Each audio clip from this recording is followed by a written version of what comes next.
di tengah hamparan perbukitan hijau Cianjur, Jawa Barat, berdiri sebuah situs yang seharusnya mengubah cara kita memandang sejarah Gunung Padang. Dari kejauhan, ia tampak seperti bukit biasa dengan susunan batu-batu vulkanik di puncaknya. Namun, ketika ditelusuri lebih dalam, lapisan-lapisan bebatuan itu bukanlah sekadar fenomena alam. Puluhan tahun kemudian, setelah penelitian geologi modern dilakukan, pada tahun 2011 hingga 2013, barulah dunia diguncang oleh hasilnya.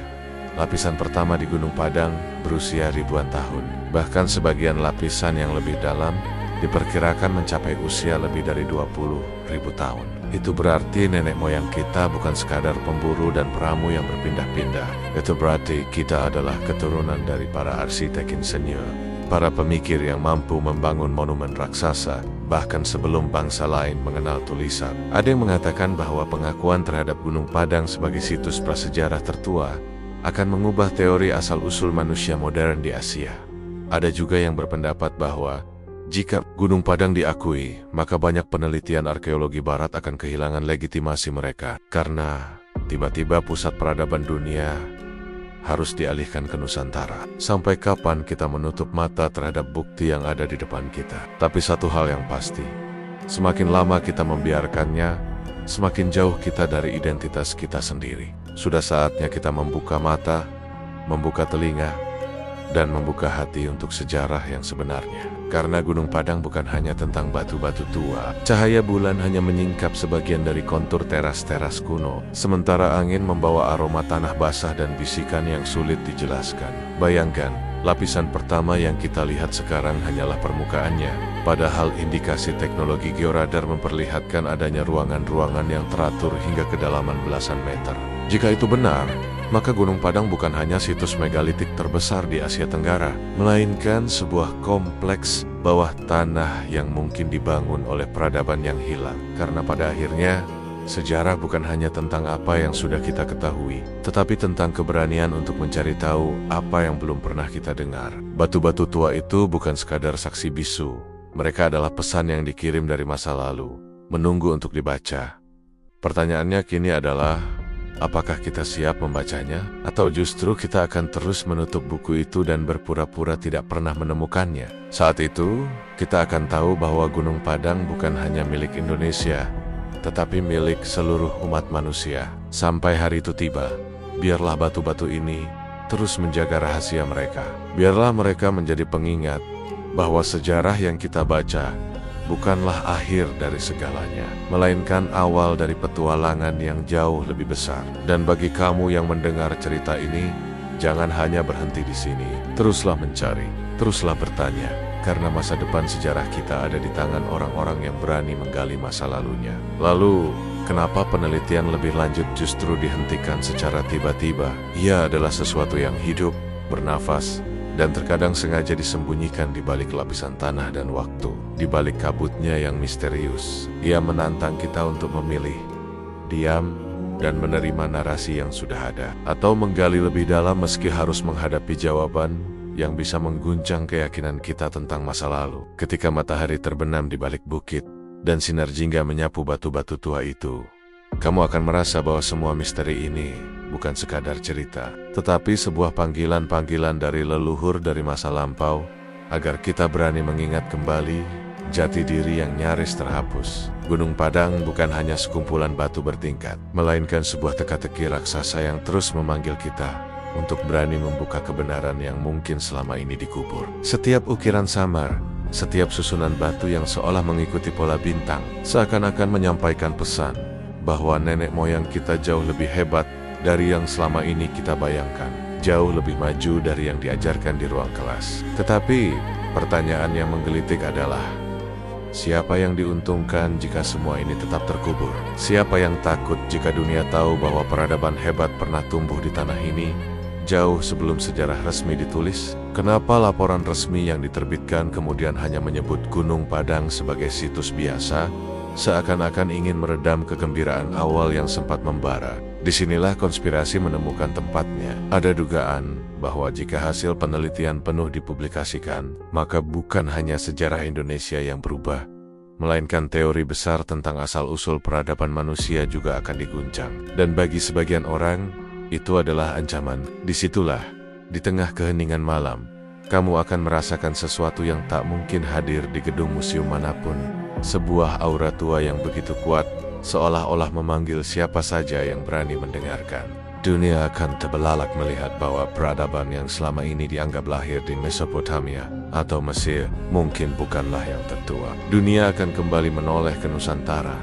Tanah air kita bukan hanya sebagai jalur rempah, tetapi sebagai pusat peradaban purba yang hilang. Kita akan memandang leluhur kita dengan cara yang berbeda, bukan lagi sekadar petani dan pelaut sederhana, tetapi sebagai pemikir besar yang mampu merencanakan bangunan raksasa dengan presisi yang menakjubkan.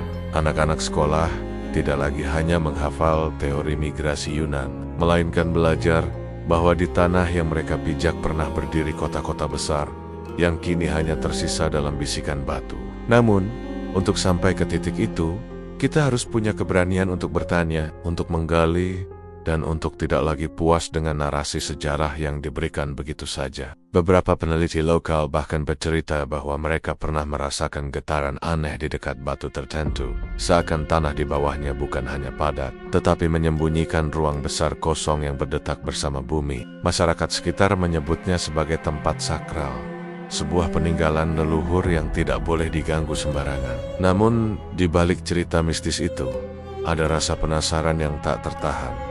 Apa yang sebenarnya terkubur di bawah kaki kita? Apakah hanya lapisan batu tanpa arti? Atau justru ada jejak peradaban yang sengaja ditutup untuk melindungi rahasia yang jauh lebih besar dari yang bisa kita bayangkan? Ia adalah tentang jati diri kita sebagai bangsa yang pernah besar, yang pernah maju, dan yang bisa bangkit lagi jika berani mengakui kebenaran. Gunung Padang tidak akan berbicara, tetapi batu-batunya adalah bahasa yang bisa kita baca jika kita mau. Mereka menunggu kita untuk mendengarkan. Mereka menunggu kita untuk peduli. Pertanyaannya, apakah kita siap menggali, atau kita akan terus berjalan di atasnya, pura-pura tidak tahu, sambil membiarkan peradaban agung itu benar-benar hilang dari sejarah? Jangan biarkan suara-suara masa lalu itu padam. Jangan biarkan peradaban yang pernah berdiri megah di tanah ini lenyap begitu saja dari ingatan kita. Karena jika kita terus diam, maka kita ikut andil dalam penghapusan sejarah itu sendiri. Ada pula yang lebih pragmatis. Mungkin pemerintah takut bahwa jika Gunung Padang digali habis-habisan, maka klaim tanah dan konflik adat akan muncul, menciptakan keributan politik yang tidak diinginkan. Tetapi apapun alasannya, satu hal pasti, Gunung Padang menyimpan sesuatu yang lebih besar dari sekadar tumpukan batu.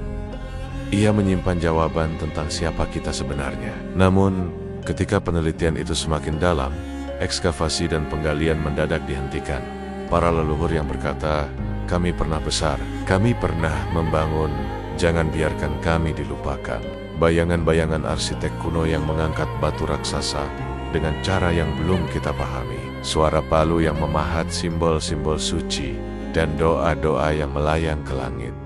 Semua itu terkubur di bawah lapisan tanah, menunggu untuk ditemukan kembali. Namun, di dunia modern ini seolah kita lebih sibuk dengan gedung-gedung baru, jalan tol, dan pusat perbelanjaan. Kita lupa bahwa di bawah kaki kita ada sejarah yang lebih megah daripada semua itu.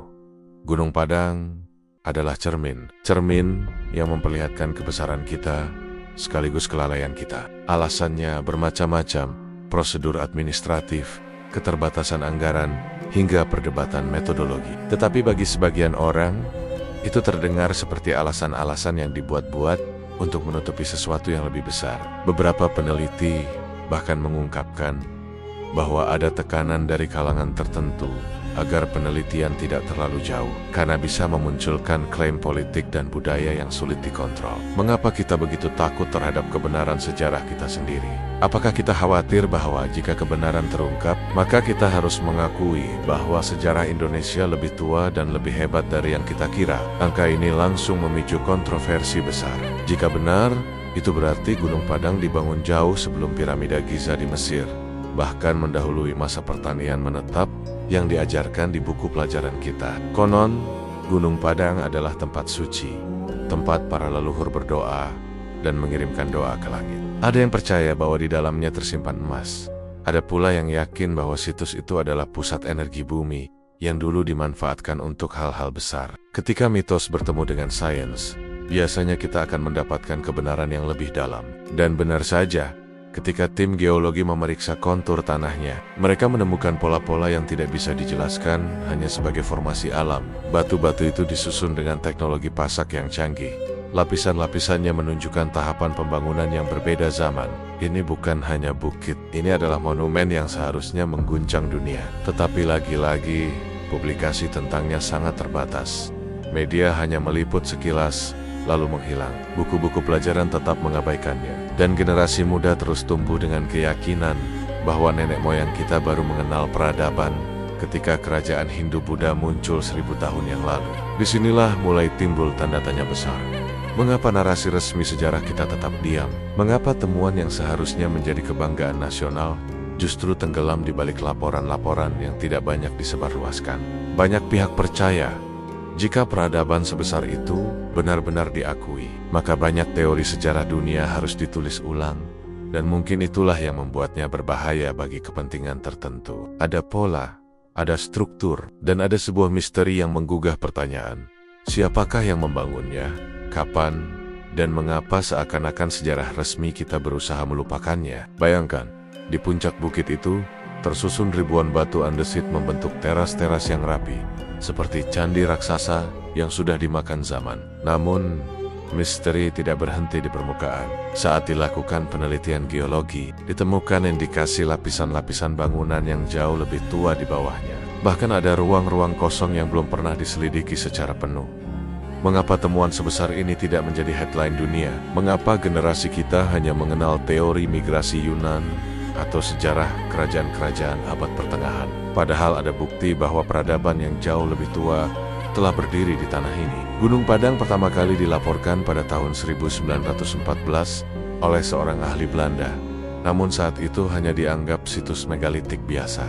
Bayangkan dampaknya jika benar bahwa di bawah Gunung Padang tersimpan kompleks bangunan raksasa yang menunjukkan teknologi luar biasa. Di sela-sela batu-batu tua itu, masih terdengar cerita rakyat yang diwariskan turun-temurun. Mengapa sebuah situs yang berpotensi menjadi penemuan arkeologi terbesar abad ini justru seperti disembunyikan? Beberapa konspirasi bermunculan saat kita berdiri di puncaknya, memandang hamparan sawah dan bukit yang disinari matahari sore. Kita seolah bisa mendengar bisikan masa lalu, dan mungkin inilah saatnya untuk bertanya dengan jujur kepada diri sendiri.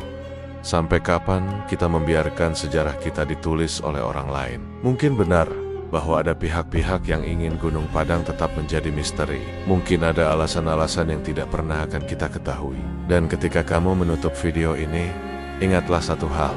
Di luar sana, di puncak sebuah bukit sunyi di Cianjur, batu-batu tua itu masih berdiri, diam, tapi penuh cerita. Bayangkan malam di Gunung Padang, ketika kabut turun perlahan, menutupi susunan batu yang menjulang diam.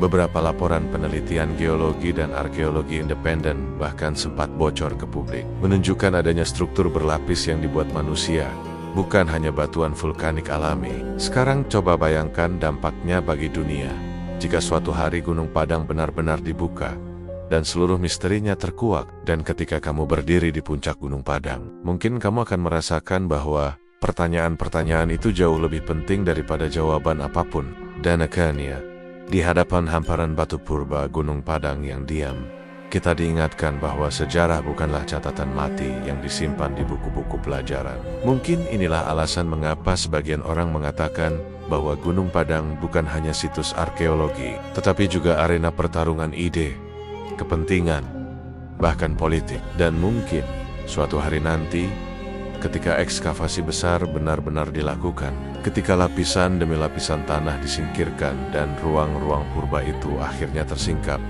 dunia akan tercengang